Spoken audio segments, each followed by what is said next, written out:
G'day guys, so got to sit down with Colby Thicknesse, Thicknesse. I'm not sure how to pronounce that last name. We'll go Thicknesse because it sounds tough. Me and Colby, we share a trauma bond. My little brother Craig has been exceptionally mean to both of us over the years, and he gets a real kick out of tormenting Colby and obviously myself too. So this was a little bit more like a therapy session. We just got to sit down and talk about our bully. Colby has had a pretty interesting MMA career up to date. This guy, he's had some setbacks, some injuries. He's overcome it all, grinded it out. He's had some tough fights too. He just bites down and just keeps on going, and he gets the win. Super cool story about his UFC debut too. Took it on short notice against his main training partner's rival, Ilia Toporia's little brother. Now, he jumped in there, went to war with this guy, and nothing makes my needle move more than seeing a buggy choke attempt in MMA, especially in the UFC, and man, he looked close to getting that. The kid is super tough, really good dude. You know, you can't talk about freestyle MMA as a gym without mentioning Colby and all the work he does there. Really like this kid, even though he did submit me once in the gym. It was a pretty slick armbar. I will be back to avenge that submission. Hope you guys enjoy this episode of A Quick Razz. I really like Colby. Getting to sit down with him was a good time.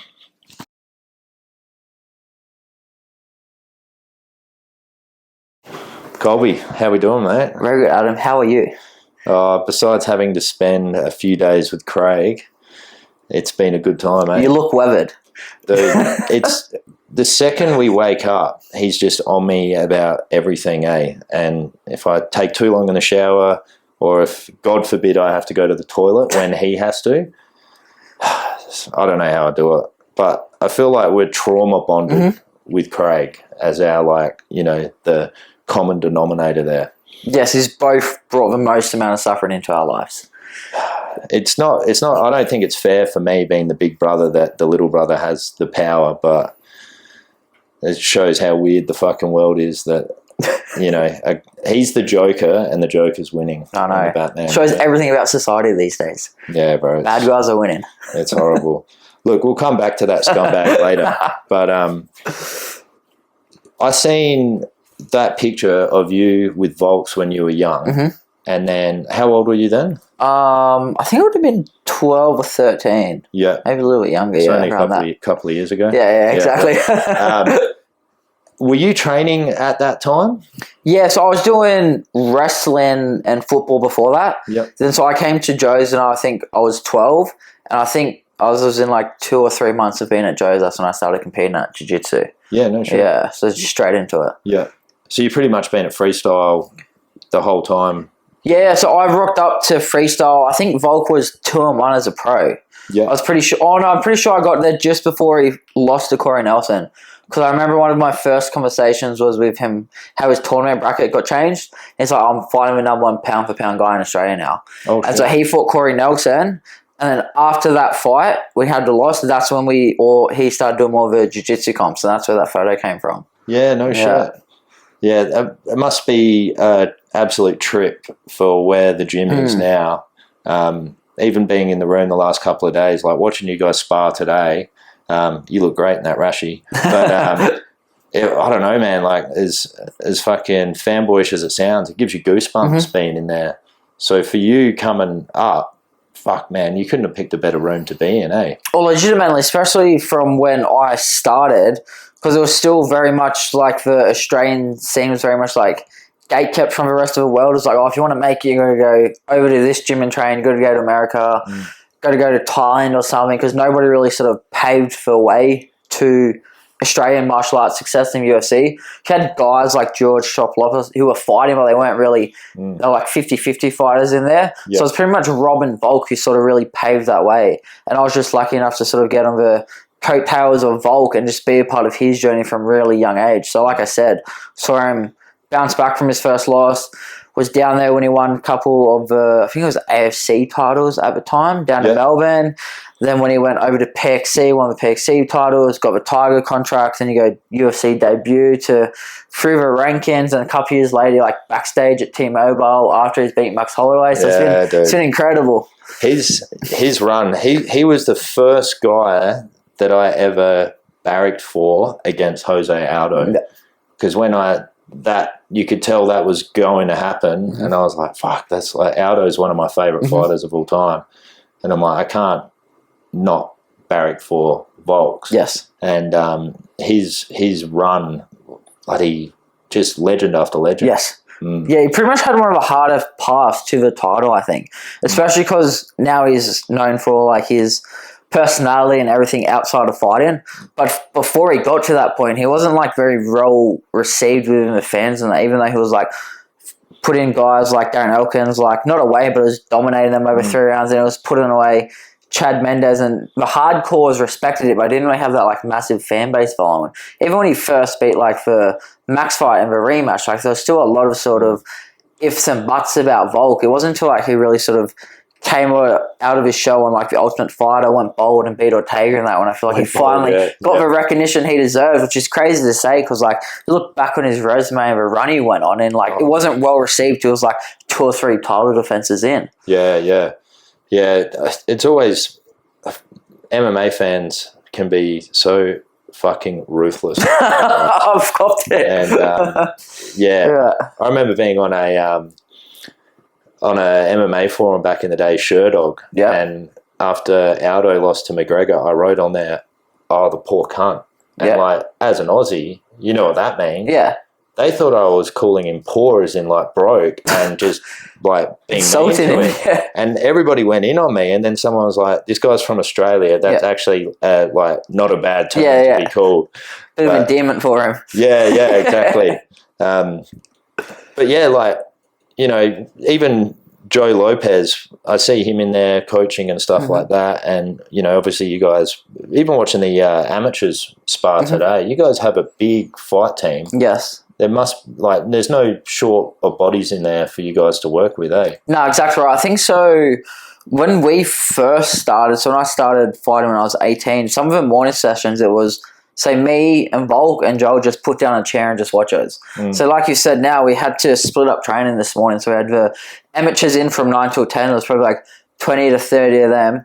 Then we have the pros. Obviously, you have guys like Riddell, Frankie, Malaki, Asan, Max from Tiger. Then you obviously had Jack Della, who was over this week, just left this morning or last night sort of thing. So it's just crazy to see how much like Volk sort of built the team, and Joe as well built the team and that around him. Because I remember vividly like walking to a gym Monday mornings and I'm like, oh, it's just us two again. And now you walk into the room and it's like guys fighting for 2 of the UFC world titles, some of the best grapplers in the world, and everything's just like a stacked room. So it's been pretty incredible to see. Hence why we needed a new space, which is obviously going to be so much better because like it's cool to see a team actually like outgrow a gym. Yeah. Well, even like, you know, this is the first time I've been here and I've seen pictures of it and stuff, and it's a pretty like, you know, you see the big triangle with freestyle MMA, and you don't really get a feel of what the gym is like. And to see a gym of that size produce what it has, and, you know, then all the visitors, and like I said, the amateur team this morning sparring, it really shows you don't necessarily need the biggest, fanciest gym to do well. So it's nice to see like our gym back home, Miles's gym, M16. We got a nice facility. It's not, I mean, it's pretty big. We've got two rooms, but it gives me a similar vibe. Like, you know, just people putting in work, all working together. The banter in there is great. Yes. The vibe's good. And anytime I've been a part of a gym, whether it was in Melbourne with Craig and Lockie Giles or at M16, when that vibe is right and the banter's on point, something special is going to happen. Yes. That would have been pretty wild to know that you're just rocking up to train with Volks as a young guy, and it's just you two. yeah, it was. Yeah, it was because I pretty much went full-time MMA when I finished high school. Yep. So I was doing full-time MMA. then I was working security on top of that. So say like Wednesday, Thursday, Friday, Saturday night, I'd do like say a 9 till 3 a.m. shift, sleep for 3 hours, go to the gym 9:30, train, come back home, sleep, wake up, arvo, teach kids, train 2 hours, and just did that for like 2 or 3 years straight. Just so I was, absolute grind. Yeah. So it was a real big grind for that, like throughout my amateur career, just to sort of set me up in the position where I am now, where I can just teach a couple classes, do 1 or 2 PTs a week, and just worry about fighting myself. But like to get here, it did take a lot of sacrifice. I think, that just shows, you've got to put the hard work in, and it might take a while, but it's paid off. Yeah, exactly. Yeah, unreal, man. When you got that cooler, I watched a bunch of your fights. Yep. It was actually funny. There was one when I was working up in the mines. I think you fought Sam Kikembo. Yeah. And, the front kick to the face.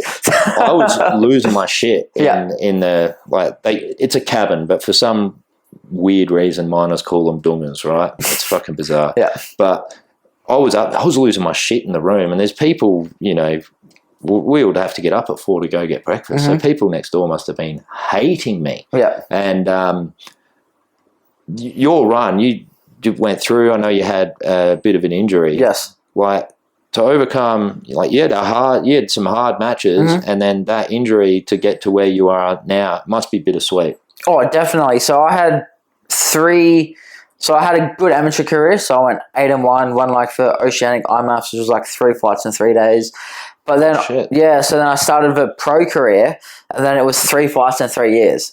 Yeah. I was like, so I went from all of these fights, all of this hype, like 9 fights in 2 years to 3 to 3 years with like breaking back, destroyed knee, like 3 or 4 concussions in a space of like 90 days, which is not good for like a long-term recovery standpoint. So it was a lot which sort of set me back. And then to have the last sort of, I think I had, including the last one for UFC, I had the 5 fights in 11 months.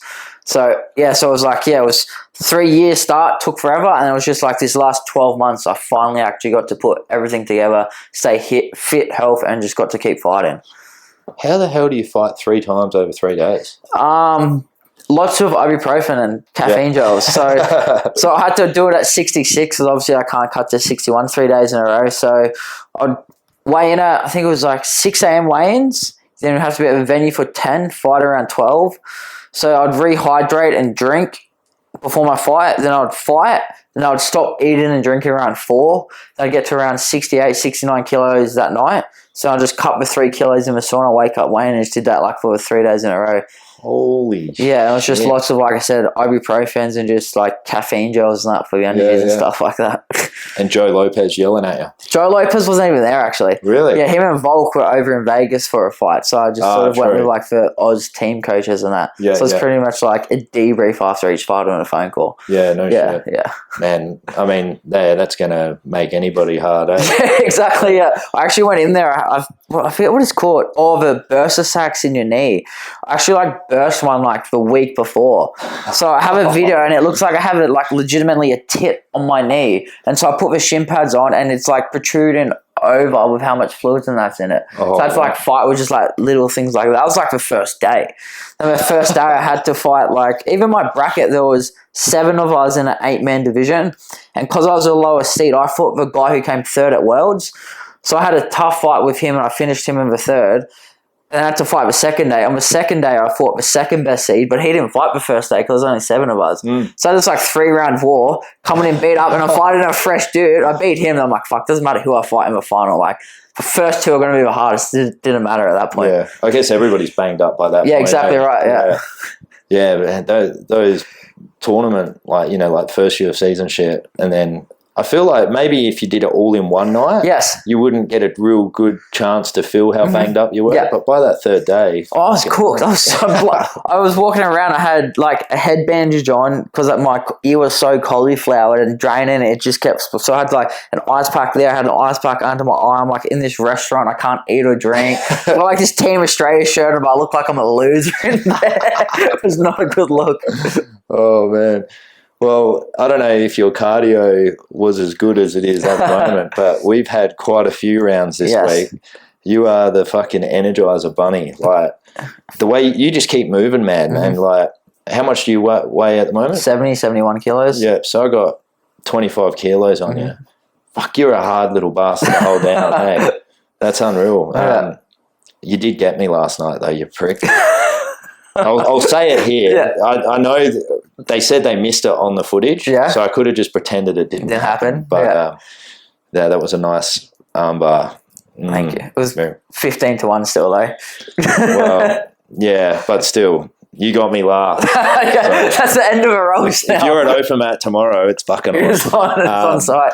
But no, seeing how hard everybody works in there, it all makes a lot of sense to why you guys are the best MMA gym in the country. Yeah. And, you know, I hear stories from Craig about Joe, and, you know, you see him in the videos trying to use a remote to set the timer.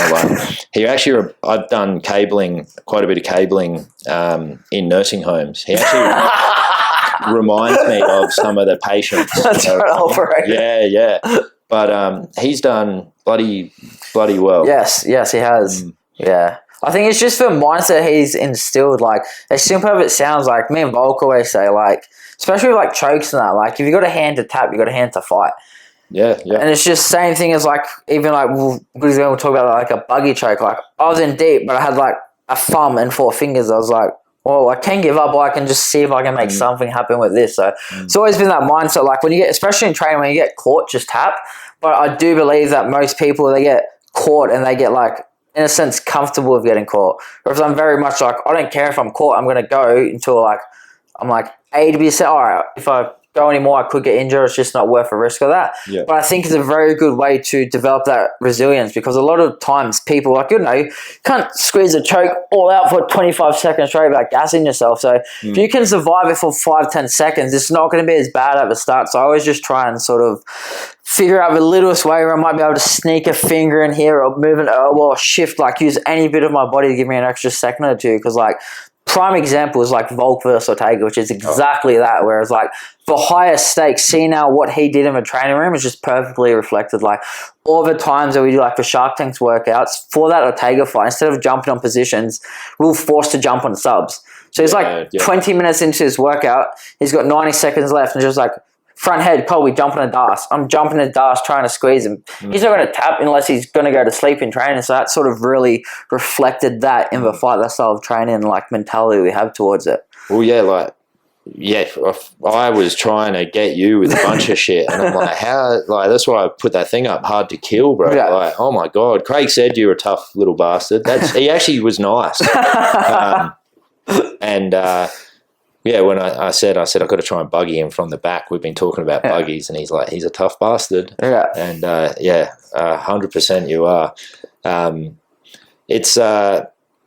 It's fucking cool to see when you got that call up, and especially with the storyline with Toporia's brother, and you know, it didn't look like it looked like you were so ready. Like, you know, I feel like there would have been a fair bit of pressure on you, especially with Ilya and Volk's first match. And then for you to go out there and just throw down, and like I said to you, I've never been more hard in my life than you threw that buggy trick up. When you got that phone call, or maybe, you know, Joe probably did it if he worked out how to answer the phone. But like, can you talk to us about how you felt with all of that? Like, as a young guy with that type of... Well, it was pretty chaotic, to be honest, because that Saturday, so I was in camp for Sydney, but the problem was that Sydney was like, realistically, it was like a 5% chance. Like, one of the two had to get injured, had to be enough time for me to get all my medicals. And so we pre-did the medicals, but I had one still remaining. Then it's just like, make sure the weight's in a good point and everything like that. So I got to the Saturday, and then me and Bella, she's from Melbourne, so we actually just planned, we just got leased for a house.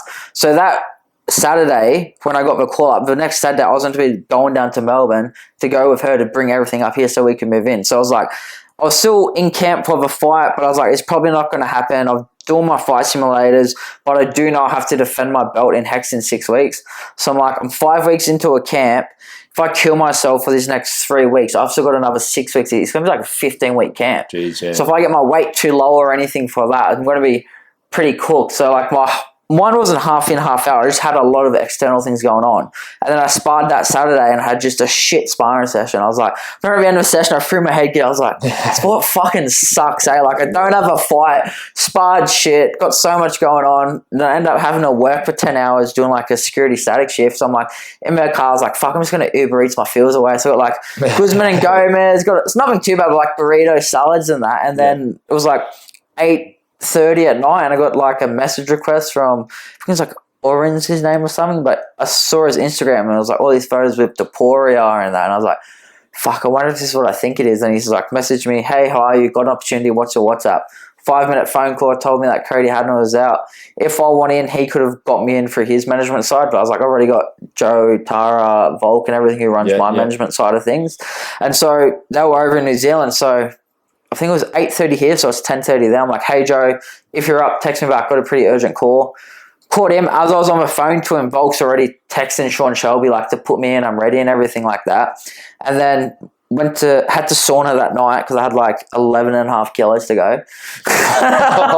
Like 13 days, I was pretty heavy. Yeah. Obviously, a lot of it's just water and that sort of thing. It was funny too because I got real low, and then I was like, fuck, if I'm 6 weeks out of this weight, I'm going to be cooked. I'm going to get stuff. I'm going to injure. I'm going to get sick. So that whole week, I like bumps my calories up to like 3.5, like really just eating good to feel good. And I was like, weight was perfect for short notice. I was like, for 5 days, I relaxed. The 6th day that it happened, and I was like, fuck, that's just karma. Yeah, yeah. And then next day, wake up Sunday, like pretty much it's a done deal. Just keep it on the hush, wait for contracts, everything to get signed. I think I just had to get my eye exam. No, it was my MRA result because they fucked up my MRA and MRI. Like, okay, yeah. So two different. I don't know. I didn't even know there were two exactly right. Yeah. So I gave him the forms like we need this. So there was a bit of paperwork chasing. Got Monday morning told it's all good. Then I think that Thursday morning they announced it, and then by that following week, Monday, I'm already driving up to. So I got a last week of training. I'm already driving up to Sydney, go stay over Hilton, and get ready to fight him. So it's like a very big whirlwind. But I was like, honestly, one of the best like 13-day experiences of my life, sort of thing. Like fulfilling that childhood dream, and like you said, with a storyline with Volk and Tapora and everything surrounding. Yeah. It was like so surreal. And the UFC did you a solid because you didn't have to help someone move a house. Yes, exactly. Yeah, that's unbelievable. Yeah. Yeah. The last time I had to move house, I had to work the Saturday. Yeah. So that worked out all right. Yeah, that's crazy, bro. Yes. Hey? And fuck, man, that buggy. Imagine the bonus. Right. Oh. I know. I was just hoping it was passing a half guard. Yeah. I was like, just passing. Did you say it was tight? He would never say it was, but I'd throw him up a fair bit, so I knew it was tight. But as soon as he partially got his head up, I was like, no, I don't think I had it. Yeah. But he was just real, like, he out-grappled me in the sense, like, I'd make mistakes, he would capitalize, and he would say, control me for like 30 seconds, which you do that enough times in a round, you're going to win a round. Yeah. So I never felt I was threatened, in danger, or anything like that, but he was just very good at holding a position, clamping down, making me work completely to strip the grip, because if I'm here on your rear body lock standing, for an example, second I punch, there's all this space to get an elbow and get a frame or turn or something, whereas he's very happy. He's like, I'm not going to give him any space, I'm just going to control. So it was just, in a sense, burning out the clock in good position. So a lot of it grappling exchange, I never felt like I was outclassed or anything. It was more just, he had the right plan to shut my hips down, not give me that first initial bit of space to start my scrambles. And then, so instead of starting a scramble where I'm pretty comfortable, it was more I had to work to start it. Then if I have to work 2 minutes to start scrambles and get up, that's 2 minutes of a round I'm losing. So if he lands a couple of punches or kicks, it's pretty hard to come back from that unless I have real big moments. Yeah, no, that was, I think everybody was behind you for that one, that's for sure. So I think I saw something maybe on the Freestyle MMA, you've got another opportunity. Yes. Yeah. So that's pretty fucking cool. Yeah, it was pretty cool because I was when we got the call up, it was like a bit iffy. They didn't know like what they were going to do with me, depending on like if I won or lost sort of thing. So then, like it wasn't too bad. Like, because it was funny. Like I think people were more devastated for me than I was. Like I walked back to the house and I'm like, fuck, I'm not dead. Like I lost a fight. Like I lost a fight against probably one of the best guys in the division on debut against short notice. Like there's plenty of reasons for me to like hold my head high with how everything went. And then we're out for just like a team dinner sort of thing, and then Joe just came back from a call. It's like, oh, I've got some news. it was either him or Volk just got off a phone to Sean Shelby. He was very happy with your performance and going to give you another shot. So it was like a really cool moment to be like surrounded by like friends and family at like a nice dinner. And like obviously it was like 8 o'clock, so fair few hours since the fight passed. I'm sort of like starting to come down that little bit, because even though I did, I'm like, fuck, I'm going to have to go back to regionals, fight a couple more times, and then really try and build my way up. But they were happy. I also think it helped with Alexandre, like, giving me the nice words after the fight. Yeah. Then even afterwards, when I saw them backstage, Ilya, like, pulled me aside as I'm going to make a point to really try to get you more fights in your contract and stuff like that. So it's pretty cool to even see them sort of helping me get more opportunities. It kills me because he took our boy, but like he does seem like an all right guy. Yeah, and I love definitely. that interaction backstage. Like, I wish we got to see more of that sort of side of the sport. There was a really cool moment before we walk out for a ceremonial weigh-in. So it was Alexandre, Ilya, Volk, and me, and I was behind Ilya, Volk besides Alexandre. And Ilya was like looking around, and he's like giddy like a kid before Christmas. Like it was really nice to see. Like he was so happy and pumped for his brother. Like there was nice back and forth between us. So you can see, like, as much as like they'll talk on the cameras or anything, it's honestly just like, it's like how Volk was with me. It's just like one of the boys. Just you want your best for each other, sort of when they go out there. It must be nice to be proud of your brother. I haven't had that for quite a while. That was another thing as well. We can't even get him to come back to see the family. I mean, you get a call up. I know. He's fucking there. He's there, I know. Yeah. That would have been good just for the mental torture side of things, right? Yeah. Even outside of the jiu-jitsu training. Oh, you spend fucking one day with Craig Jones. Like, it's pretty much like it's like, what do they do in the SEALs? It's like a SEAL boot camp put into it. It's like a hell week, but it's just a hell day. Yeah. It's just Craig just at you. And like, it's nothing develops thick skin like that. No, his character building techniques are very good. Yeah. I'm lucky. That's the worst word I could have possibly fucking. I am not lucky. I am the opposite of lucky that I spent so much time with him, especially in places like Vegas doing the Ultimate Fighter with him. So I've known what to expect from him. So I'm very much like, stay at arm's length from me, Craig. I know what you're up to here. Yeah. But it's very good to see when he gets people for the first time with his tactics and tricks. Oh, yeah. Well, I've known him my whole life, and he still fucking gets me for the day. Maybe after we go through his stuff, see if there's anything worth taking. Yeah, exactly. Now, he did ask me to ask you something, and I said, have you got anything I can throw at Colby? Yeah. And he said to me, ask him what he might think is the most embarrassing story that he would know about you. I already know what it is. I already know exactly. We can't talk about that. Yeah. But I think it had something to do with journaling, maybe. Frankie. Oh, is that the one he said? I feel like there's one worse than that. Really? Yeah. Craig did say it would put you in a position of compromise with everything like that. Yeah. Don't worry. Maybe when I do my episode with Craig, we can have you boys waiting and you guys can come in here and just attack him in front of the camera. I wish, but he's built his brand about being a degenerate, so everyone just knows it. It's so weird. It just adds fuels to the fire about how shit of a person he is. Yeah. It just helps him. Maybe we could all just say really nice things about all the things that he has actually done for us. I don't know where to start, but we can make some shit up. We'd have to. Remember that time you bought us dinner or something? But that's what I said the other day when I rolled with him, because I did a couple of rounds with him yesterday, and I said the winner has to buy dinner. Yeah. Because I knew I wasn't going to fucking win. And he actually bought pizzas last night. Oh, wow. So, yeah. He's got half a heart. I know. I've still got to squeeze him for the money for the flights over here. We'll see. We'll see about that, eh? Yeah. Anything else that, maybe people don't know about your story? Because, like, you coming back from all those injuries and stuff, like, I savagely broke my leg years ago, and just to be able to get back on the mats, for me, it made me realize how much I love training. I took it for granted Do you have similar feelings with all of that? Yeah, I think the worst one I had would have been when I got this string of concussions. So, started off, I copped like, wasn't even a big shot. I just shows how concussions can be. I got clipped behind the ear from Volk. I think it was like a right hook.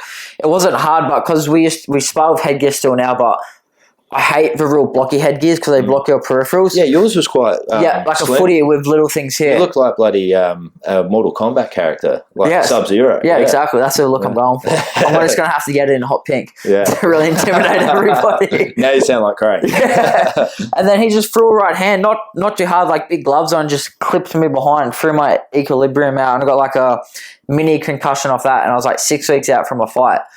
And then so did all the right protocols. It was like a week recovery and I was fine. It's nothing big. Then it was when I was meant to fight. Jared actually trains at the gym now. Me and Justin, it was on fight week and we're doing a drill like one person attacks, one person defends, mimic our partner sort of thing. And it was just miscommunication. We both thought we were attacking and we both shot him for a shot. Oh. So he got me right here. So he got me like a real bad headbutt here, but he actually split his head. So I had to go to a hospital to go get his head glued. I think he just maybe 5 stitches or he got it glued. But I had like real fucked vision in that. But I'm like, I thought it makes sense. Like I've got migraines before. Like I've got hit on the side of my eye. Like vision gets blurry is what it is. Then I finished for a training session. That was Monday fight week. Then I ended up driving home. And like I was driving home and I started throwing up when I was driving home. Oh, fuck. Yeah, so I got like real sick off that. And so it was like my second concussion. That was my worst one.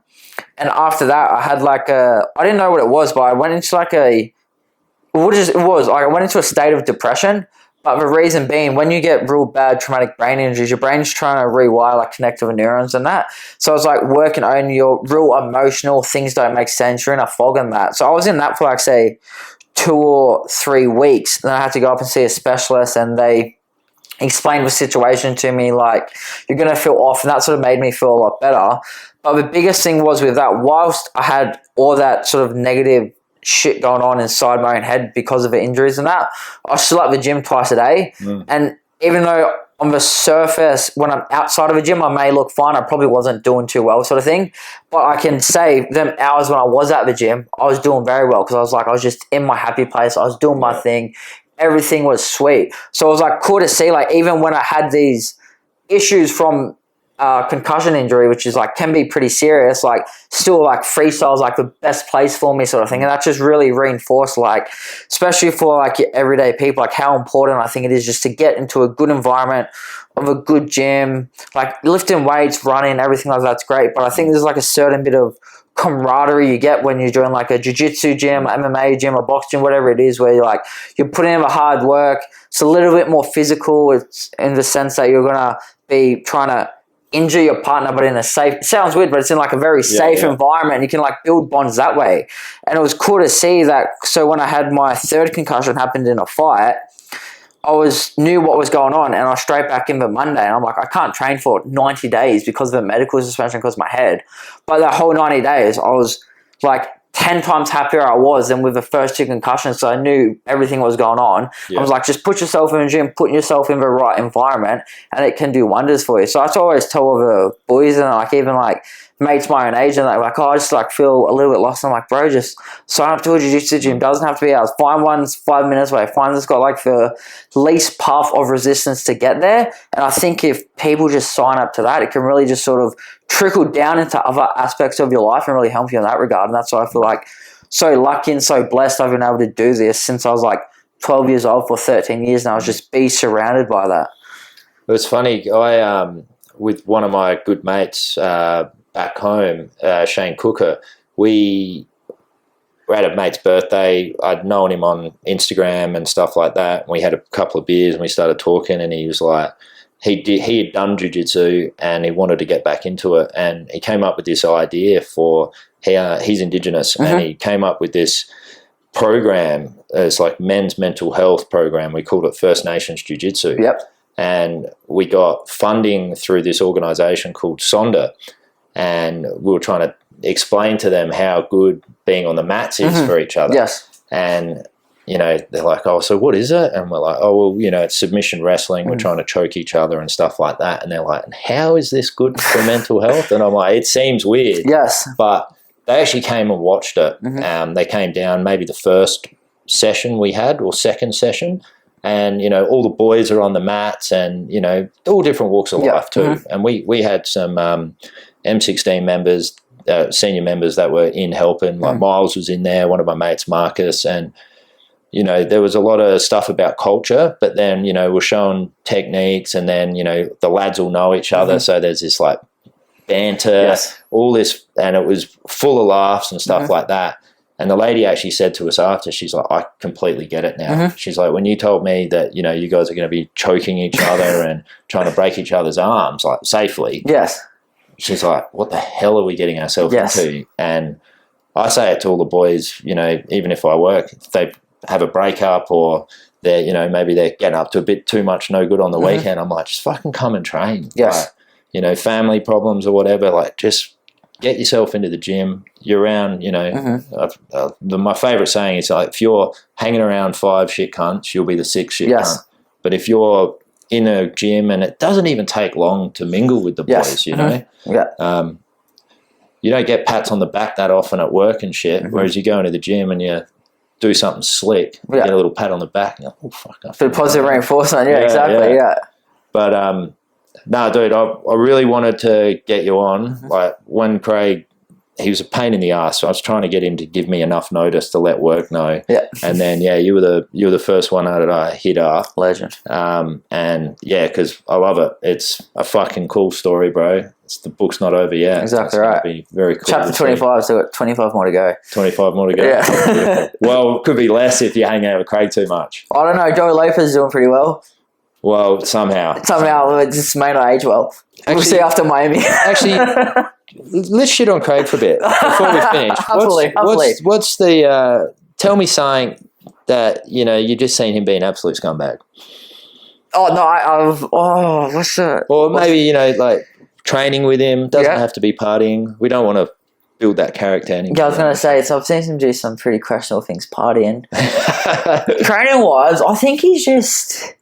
He popped my knee in 15 seconds to fuck with. Yeah, so that's a perfect example. Like, he's 90-something kilos. He's sponsored by whoever he's sponsored to make sure his blood panel's all right. I still think that's sus. If you're sponsored by a blood work company, you're telling me they're going to tell you if your blood work's bad or not? I don't know. I think he's getting played them. That's coming from a safe space. Everything bad in that. Yeah, exactly. There's no way he's actually healthy.